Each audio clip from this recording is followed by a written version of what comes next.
प्रिय बच्चों, आज हम कक्षा सप्तमी का लेसन 4 लड़के व लड़कियों के रूप में बड़ा होना, इसको समझेंगे, पढ़ेंगे।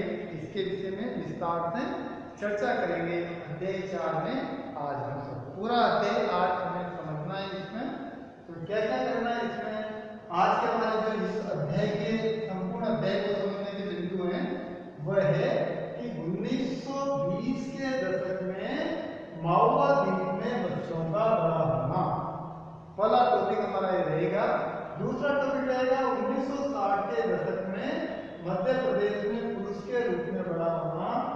तीसरा टॉपिक रहेगा घरेलू काम का हमले। चौथा टॉपिक रहेगा घर पर काम करने वालों का जीवन। और अंतिम रहेगा महिलाओं का काम और समानता।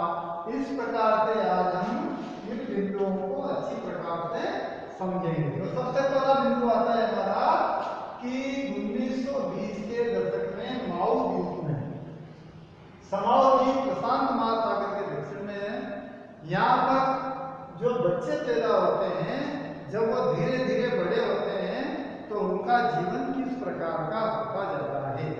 शिशु अवस्था में यानी कि बचपन में, बाल काल में वह समान रूप से रहते हैं, खाते हैं, पीते हैं, लेकिन जो ही उनकी उम्र 9 साल या इसके आसपास होती है तो जो पुरुष बच्चे होते हैं यानी कि जो लड़के होते हैं वो बाहरी कामों में लग जाते हैं।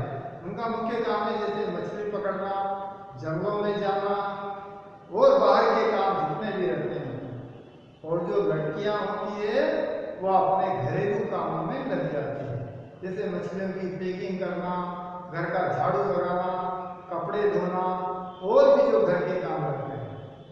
तो इस प्रकार का अंतर हो जाता है। वहां पर पढ़ाई का स्तर शून्य है, केवल वो अपने परंपरागत कामों में लग जाते हैं।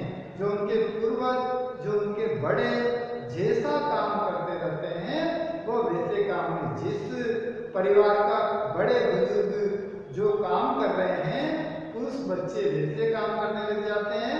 और उस घर की महिलाएं जिस प्रकार के काम कर रही हैं, महिला बच्चे उस प्रकार का काम करने लग जाते हैं।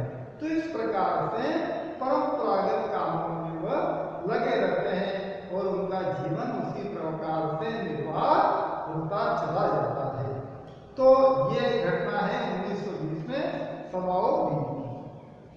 दूसरी घटना आती है, दूसरा जो हमारा टॉपिक है वो 1960 के दशक में मध्य प्रदेश के पुरुष के रूप में बड़ा हुआ। 1960 तक को एजुकेशन को प्राथमिकता दी जाती थी, क्योंकि उस समय किसी भी प्रकार के भेदभाव वाली स्थितियां नहीं थी और महिलाओं को पढ़ने भेजा ही नहीं जाता था। महिलाओं को बाहर के काम से वंचित रखा जाता था, पूर्ण रूप से प्रतिबंध था। फिर 1960 के दशक में मध्य प्रदेश सरकार ने महिला शिक्षा को बढ़ावा देने के लिए, उनको आगे बढ़ाने के लिए इंडोर कार्यक्रम यानी कि ऐसे स्कूल बनाए जो 4 दीवारी ऊंची, 4 दीवारी से घरे रहे। उन बच्चों के खेलने कूदने के लिए इंडोर गेम यानी कि अंदर का जो आंगन, चारों ओर बिल्डिंग और बीच के आंगन में उनकी खेल की गतिविधियों को संपादित करना और पूर्ण रूप से उसके अंदर महिला कार्मिकों की नियुक्ति करना। यह एक प्रारंभिक काल था, जबकि लड़कों के लिए ये सारी सुविधाएं गांव-गांव में उपलब्ध थी। परिणाम क्या होता था कि लड़कियां पढ़ ही नहीं पाती थी और लड़के हर गांव-गांव में, शहर में उनके लिए स्कूल, कॉलेज सारी व्यवस्थाएं थी, तो पढ़ लिख कर आगे बढ़। तो इस प्रकार से लड़कियां केवल घर के कामों तक ही सीमित हो जाती थी और लड़के पढ़ लिख कर बाहर की दुनिया में, बाहर के कामों में इन्वॉल्व होने लगते थे। तो 1960 के पहले तो वहां इस प्रकार की स्थिति नहीं थी, लेकिन सरकार ने इसे समझा और 1960 के बाद में लड़कियों के लिए भी संसाधन बढ़ाने की शुरुआत हुई और उसका परिणाम वर्तमान में आप सब देख ही रहे हैं। तो दूसरा बिंदु होगा। तीसरा बिंदु होता है घरेलू काम का मूल्य। यह एक परंपरा है। मान लो एक परिवार परिवार में एक पढ़ी लिखी महिला, मान लो मैं एक बड़े घराने का बेटा हूं और मेरी पढ़ाई है केवल 10वीं पास, मेरी शादी होती है, मेरी पत्नी आती है तो बोली से ग्रेजुएट है, बीए एमए तक पढ़ी लिखी है, और अब घर में बहू बनकर आती है तो घर के सारे निर्णय लेने का अधिकार मेरे पास रहेगा। मेरे बेटे की शादी किसको करनी है, मेरे बेटे को क्या पढ़ाना है, मकान कैसा बनाना है, घर में पैसे हैं तो गाड़ी कौन सी खरीदनी है, और व्यापार कैसे करना है, ये सारे निर्णय मैं लेता हूँ। मेरी पत्नी घर छोड़कर यदि बाहर जाती है तो मेरे से पूछ कर जाएगी कि मैं फला ले आता हूँ, मैं सब्जी ले आती हूँ, मैं कपड़े खरीद लाती हूँ या फला काम कर रही हूँ। मैं दिन भर सीट पर बैठा रहूंगा और महिला जो पढ़ी लिखी है, मेरे से ज्यादा पढ़ी लिखी है, वह घर में झाड़ू लगाना, पोछा लगाना, खाना बनाना, बर्तन साफ करना, कपड़े धोना, ये सारे काम वो करेंगे। तो हमारे समाज में लड़के और लड़कियों को काम के आधार पर भी बांटा गया है, उनमें असमानता की जाती है और परंपरागत रूप से वह स्वयं करने लग जाते हैं कि हमारा समाज पुरुष प्रधान है और यहाँ निर्णय लेने की शक्ति केवल पुरुषों के पास है, महिलाएं सलाह दे सकती है, उनकी सलाह मानना नहीं मानना भी पुरुषों के ऊपर निर्भर है।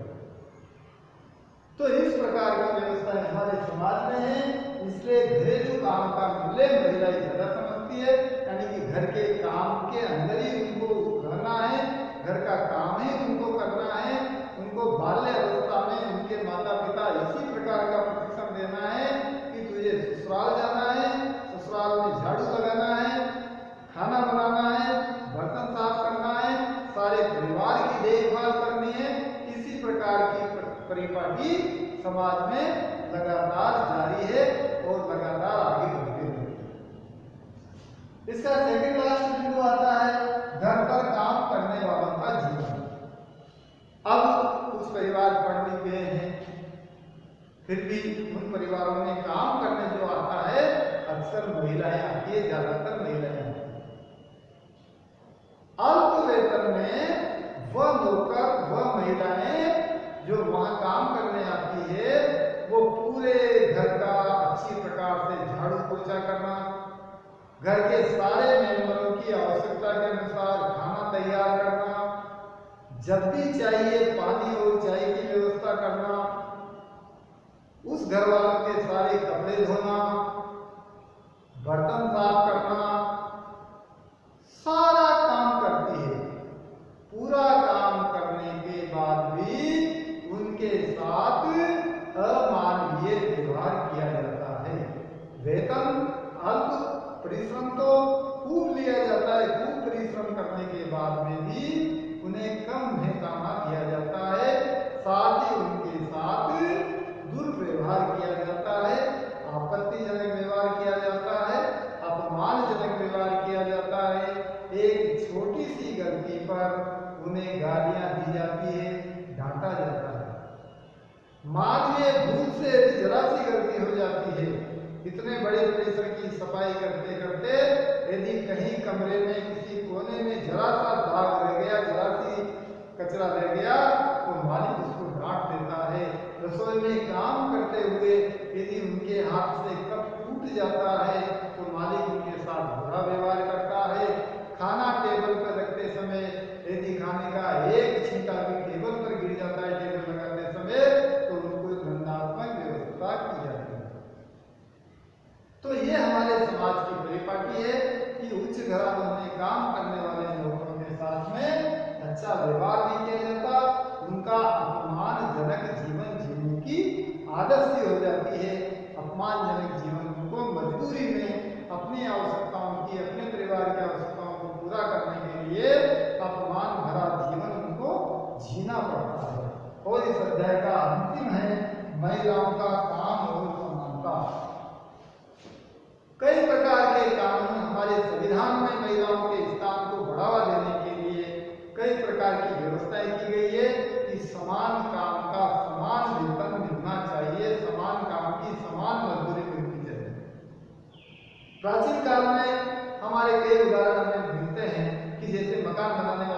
वर्कर है, यदि वह मजदूर के रूप में पुरुष को बुलाता है तो उसे ज्यादा पैसे देगा, मजदूर के रूप में महिला को बुलाता है तो उसे कम पैसे देगा।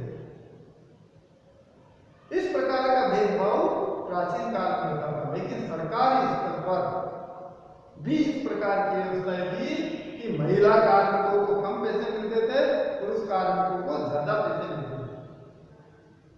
और जब देश स्वतंत्र हुआ, धीरे धीरे सारी स्थिति समझ में आई, शिक्षा का स्तर बढ़ा, तो इन सब बातों में भी परिवर्तन करना है। सरकारी स्तर पर कार्मिक चाहे पुरुष हो चाहे महिला हो, उनको समान वेतन मिलता है, समान मेहनताना दिया जाता है, समान काम का समान वेतन दिया जाता है। तो सरकारी स्तर पर तो एक परिपाटी ठीक हो गई, लेकिन परिवार के अंदर, घर के अंदर, समाज के अंदर आज भी महिलाओं को, चाहे वह पढ़ लिख कर बड़ी कार्मिक बन गई हो, फिर भी उनको उतनी आजादी नहीं है जितनी पुरुषों को आजादी है। जितनी सुविधाएं, जितने विकल्प पुरुषों के पास उपलब्ध है, उतने विकल्प, उतनी सुविधाएं, उतनी आजादी महिलाओं के पास आज भी स्वतंत्रता के इतने साल बाद भी नहीं है। तो इसलिए हमें महिलाओं के विकास के बारे में चिंतन करना चाहिए, मनन करना चाहिए, पहल करनी चाहिए कि जितनी आजादी पुरुषों के पास है उतनी आजादी महिलाओं को भी मिल सके। क्योंकि कहा गया है कि एक शिक्षित महिला, एक स्वतंत्र महिला जितना अपने परिवार को अच्छी प्रकार से संचालित कर सकती है, उतना पुरुष नहीं कर सकता। और माता को तो बच्चे की प्रथम गुरु भी कहा जाता है। फिर भी हमारे समाज में एक परिपाटी है कि महिला अपने सारे काम परिवार को देखते हुए सीख जाती है। पढ़ने की आवश्यकता नहीं, झाड़ू कैसे लगाना है, पोछा कैसे लगाना है, खाना कैसे बनाना है, कपड़े कैसे धोना है, बर्तन साफ कैसे करना है, इनके लिए स्कूल जाने की जरूरत नहीं पड़ती उसको। परंपरागत रूप से अपनी माता, अपनी भाभी, अपने बड़ों को देखते हुए वह सीख जाती है और पढ़ लिख जाने के बावजूद भी ये सारे काम से बेहतर तरीके से आते हैं। तो ये एक परंपरा है जिसमें महिलाओं को इस रूप में आंका जाता है और पुरुषों को अलग रूप से आंका गया है। इस अध्याय में हमने इन्हीं बातों को पढ़ा है। कानून ने समानता का अधिकार दिया है, तो समाज को भी अब धीरे धीरे इन दोनों वर्गों को समानता का अधिकार देते हुए आगे बढ़ाना है, ताकि सबका जीवन अच्छा बने, खुशहाल बने और सारे परिवार अच्छी प्रकार से अपना जीवन यापन करें, किसी का अपमान भरा जीवन नहीं रहे। जय हिंद।